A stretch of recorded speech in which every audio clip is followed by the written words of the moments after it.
Welcome to another edition of EAH British Cars. Working on the TR2 again, and we're going to go back and do some more work on the rear axle.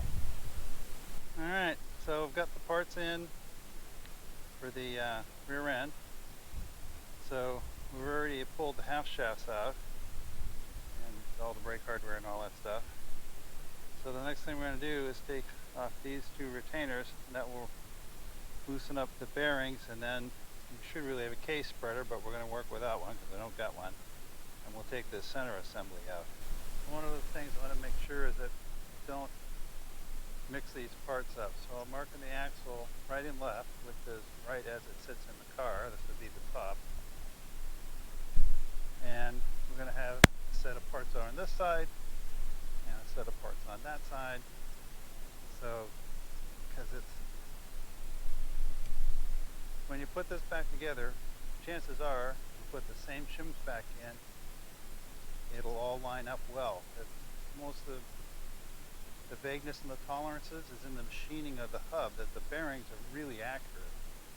So I've done several of these, and when you check for engagement, keeping all the parts where they were, everything's fine. You don't have to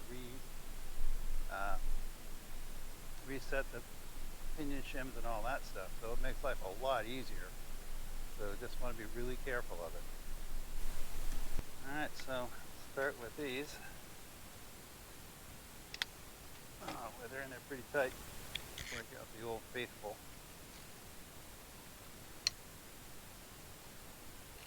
I expect that we are the first person to turn these bolts, since the original guy at the factory put these in.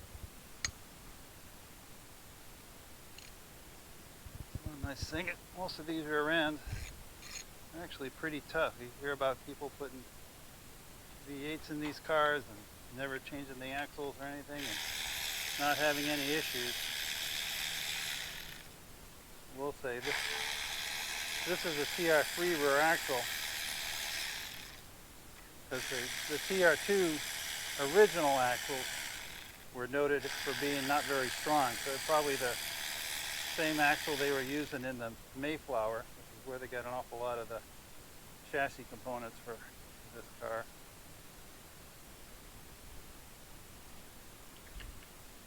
And of course the Mayflower had, I don't know, it's a flathead 4-cylinder, it's probably like 38 horsepower or something. And it's a family sedan. It wasn't really designed to go racing around. But now it's the ongoing story with Triumph that there never was any money, so they forever having to skimp and delayed introduction of various cars and all that. Well, one thing they didn't cheat on, these are original Timken bearings. Pretty nice.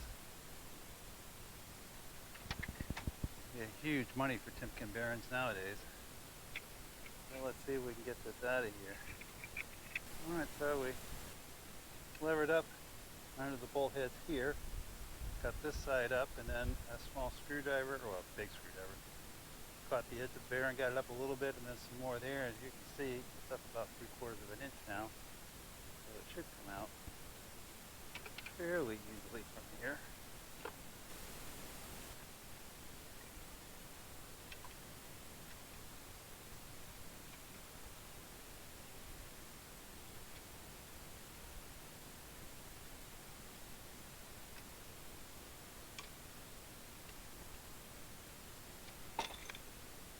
Go.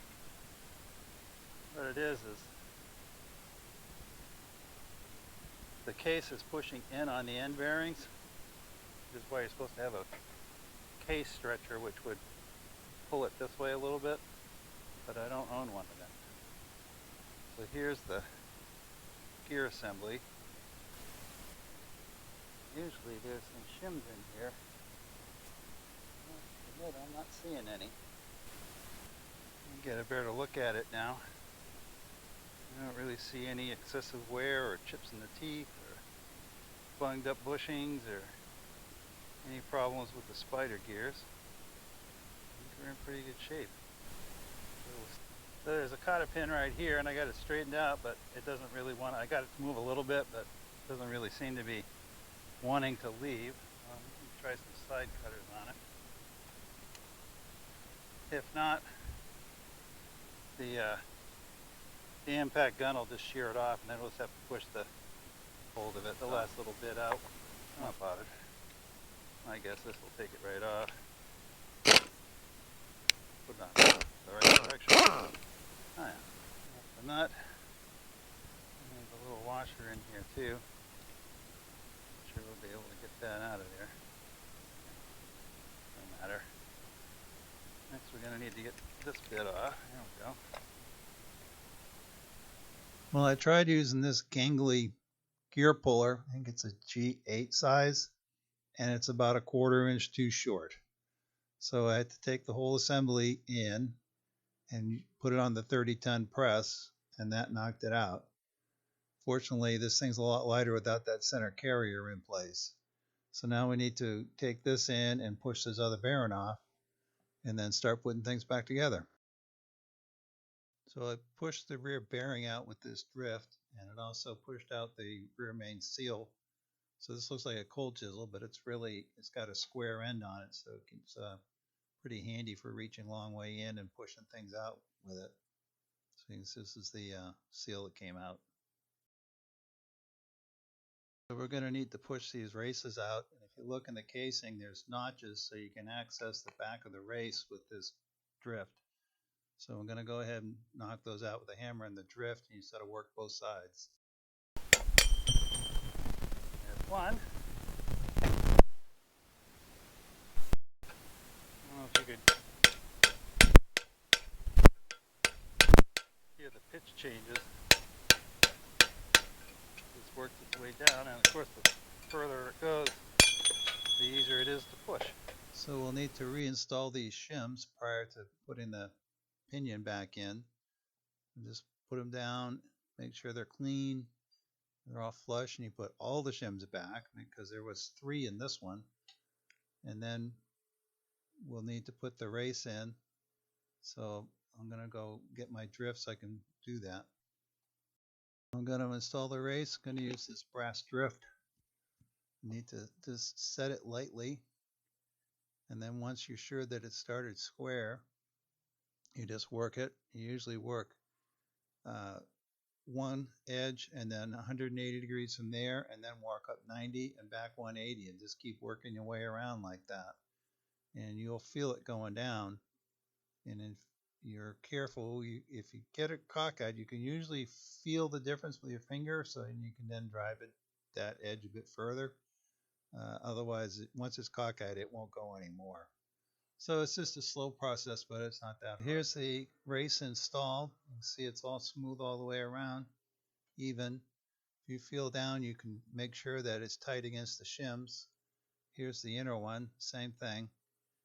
The shim should be all tight, so make sure you've just driven that really home all the way, and make sure that it's square all the way, so you really need to sort of work it down. Just keep working it down, and I basically drove it in with my brass drift. You can see it beat it up pretty good. I'll clean that up a little bit later. And same thing with this one. It didn't go in too badly. I have the axle clamped down to the table here, and I've installed the pinion and its shims through the back, and I'm just going to back it up with this sledgehammer just to act as a mass, so I can tap the flange, which will drive the bearing onto the input shaft, because you have to get it on a little ways before you can get the nut started. This is a special washer. You can see how thick it is. Expect that it's hardened as well. So we'll put that onto the end of the shaft, and then start the nut, and then we should be able to drive the bearing the rest of the way down by tightening the nut up with the impact wrench. So we've assembled it with the original shims, and the preload's supposed to be 15 to 18 inch-pound. And this has a bit of drag, but not enough. So it doesn't really click, but you can feel the slack in the device. So we need to disassemble it, take a shim out, and try it again. So you just rinse and repeat until you get where you want. So here is the gear set carrier, and you have to pull these outer bearings off. And to do that, because this gear was too big to fit between the girder on the bottom of my press, I had to use the top press. So this is actually from Harbor Freight. It's called a gear puller. Put a couple of 7/16 fine thread bolts through, which just happen to be what laying around. There's no magic in that number. And then I got this plate that I've used for several different projects, but I used an existing hole and drilled one new hole in there, 5 1/4 inches on center, and put a socket here, and then bolt that up and tighten it up. So I'm going to assemble it, and then we'll show you it all in one piece. So here it is assembled.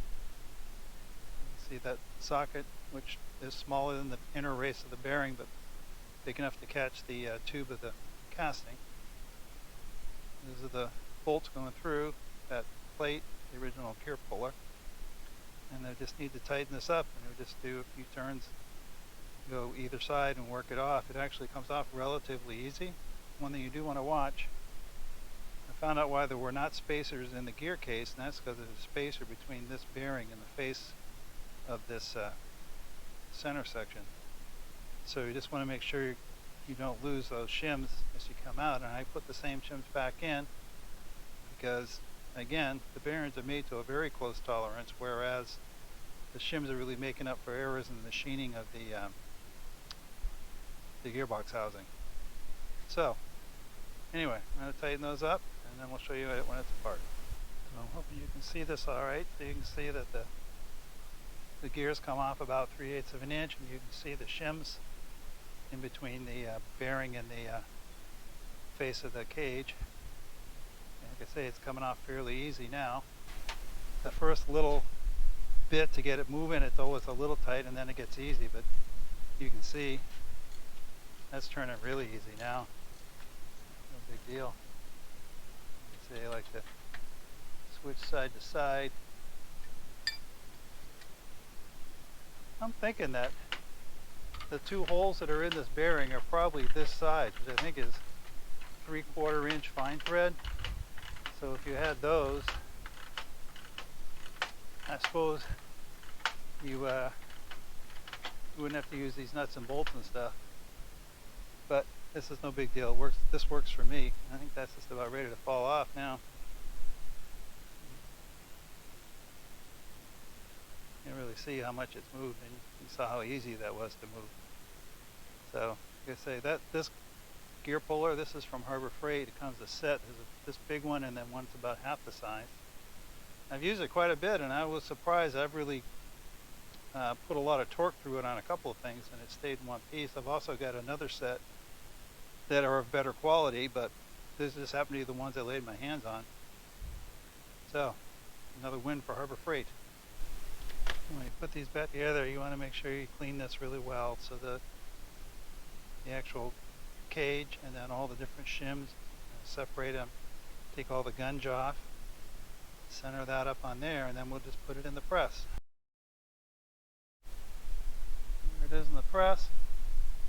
It's just a matter of pushing it back on. So it's pretty easy.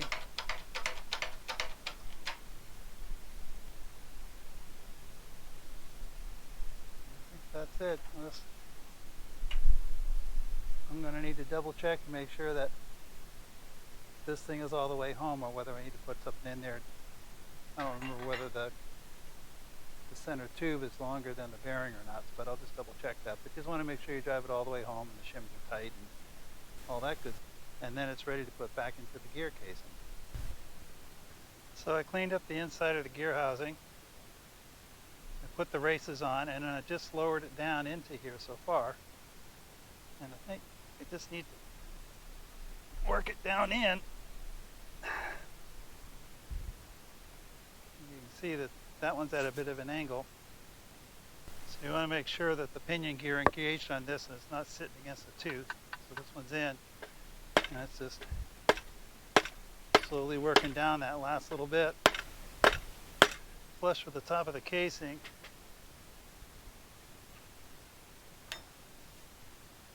I'm thinking we can probably pull it in the rest of the way with the saddles. Oh yeah. I'm not sure if you can see it, but there's a little raised section in the casting right there, kind of rectangular shape, and that faces the center on both sides. When I do it the other way, the bolts don't really want to line up properly, and my guess is that these caps are put in and then it's line bored. Just a little note. So the correct torque is 34 to 36 foot-pounds.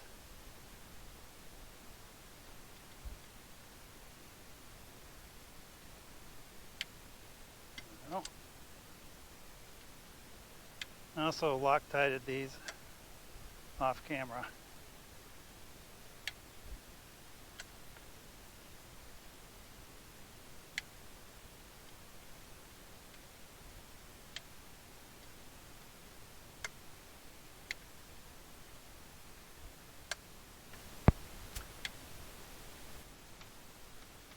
And everything still turns. Alright, so then all that's left is I'm going to clean up the back plate and put it on with a new gasket, and then we'll do the axles next, but that'll be another video. So thanks for watching this edition of EJH British Cars. Hope you enjoyed it. Don't forget to like, subscribe, and comment, and we'll see you next time.